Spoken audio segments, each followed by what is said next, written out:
Hai, Assalamualaikum warahmatullahi wabarakatuh dan salam sejahtera. Di video kali ini saya nak tunjukkan kepada anda semua tutorial macam mana kita nak beli barang di Lazada dan kita dapat cashback semula. Dalam bahasa mudah faham, setiap pembelian kita, tak kiralah produk ke servis ke, apa saja yang kita beli barang di Lazada, kita akan mendapat pulangan semula. So bayangkan bertahun-tahun kita beli barang tetapi kita tak pernah dapat cashback semula.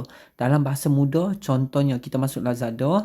Okey, nampak tak? Contohlah, produk ni harga dia RM77. Maksudnya kalau kita sebelum ni kita beli cara direct di Lazada, kita still kena bayar RM77 dan kita tak akan dapat cashback maupun pulangan semula. Tetapi apabila kita menggunakan Xmovo, kita akan dapat cashback semula daripada setiap pembelanjaan kita yang kita buat di Lazada ataupun di mana-mana platform. Contohnya Shopee, TikTok dan sebagainya. So video Shopee ni saya dah letak dah panduan dia, anda boleh tengok lah. Okey, so sekarang saya nak fokus kepada based on Lazada.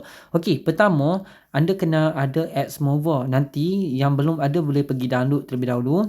Okey, yang kedua anda kena ada apps Lazada. Okey, yang pertama macam mana kita nak dapat penjimatan? Okey, first kita masuk apps Lazada. Okey.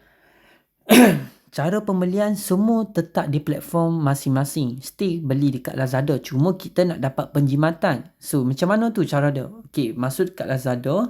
Pergi ke bahagian Lazada Mall. Okey. Kemudian, kita carilah produk yang kita nak beli. Contohnya search kat sini. Contoh saya nak tulis power bank. Ni contoh. Tekan search.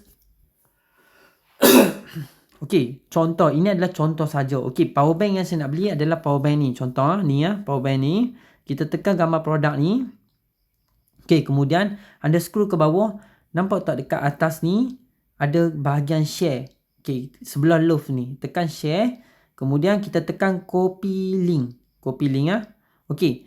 Okey, kalau anda perasan nampak tak barang ni harga dia RM62. RM62. Kalau kita beli direct dekat Lazada macam ni tanpa kita buka Xmovo, kita kena bayar RM62 tapi kita tak pernah mendapat pulangan ataupun cashback semula. Tapi kalau anda ada Xmovo ini, okey, so masuk dekat Xmovo ni secara tak langsung dia akan auto redirect. Maksudnya barang yang kita nak beli tadi kat Lazada terus masuk dekat sini. Nampak tak? Dia bagi tahu anggaran cashback yang kita akan dapat sebanyak RM3.56. Maksudnya produk ni boleh dibeli lah dan akan dapat cashback. Tetapi kalau produk tu tak boleh dibeli dan tak dapat cashback, dia akan bagi tahu secara live terus langsung dekat sini. Contohnya produk ni tak boleh dibeli, bukan produk ni tak dapat cashback, dia akan bagi tahu dekat situ. Okey, so jelas tak? Okey, setiap pembelian kita stay beli dekat platform masing-masing. Kalau Shopee beli kat Shopee lah, kalau kat Lazada beli kat Lazada lah.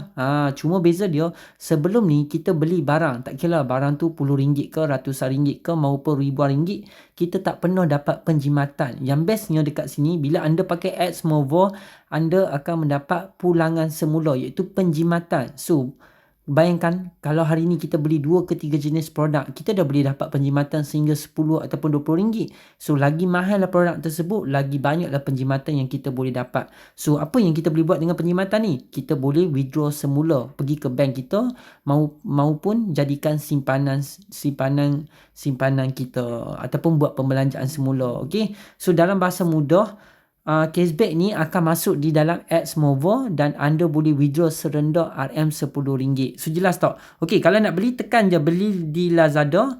Nampak dia akan automatic bawa anda pergi ke produk tersebut.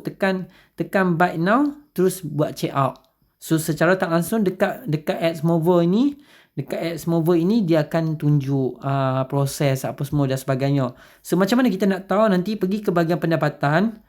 Okey, masuk dekat pesanan saya.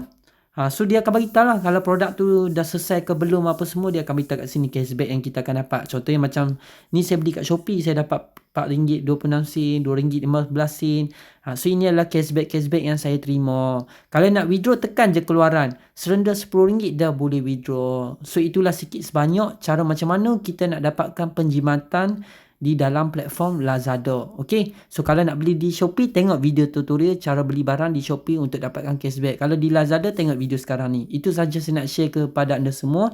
Assalamualaikum warahmatullahi wabarakatuh.